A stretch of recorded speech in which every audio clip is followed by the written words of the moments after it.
Ya, assalamualaikum warahmatullahi wabarakatuh. Ini cara untuk nge-convert dari financial coin ke cash coin dan gunanya untuk nge-withdraw ya, teman-teman. Pertama ketik menu, lalu klik transfer, lalu wallet convert. Di sini kita tulis misal saya mau convert, mau ubah dari 600 financial coin. Nah, di sini pilih financial coin. Jadi 600 financial coin convert to berarti rubah ke cash coin. Oke. Kenapa cash coin saya ada 40? Karena emang sisa yang kemarin-kemarin ada 40. Oke, saya klik submit.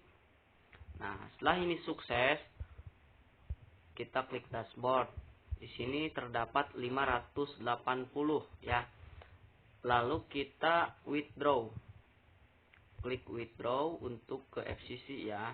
Withdraw request. Di sini cash coin saya ada 580.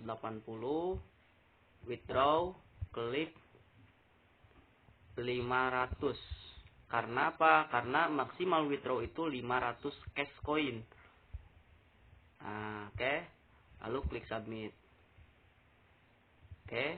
Nah, di sini you have successfully. Kamu telah sukses mewithdraw. Our admin will process your withdraw soon. Admin kita akan memproses withdraw Anda minggu depan, gitu ya. Di sini kalau kita lihat requestnya, withdraw history.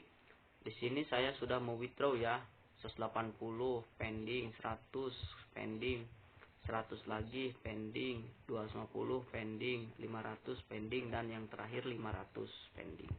Semuanya pending, tapi kita akan ketika FCC udah open market itu akan dibayarkan semua berupa FCC.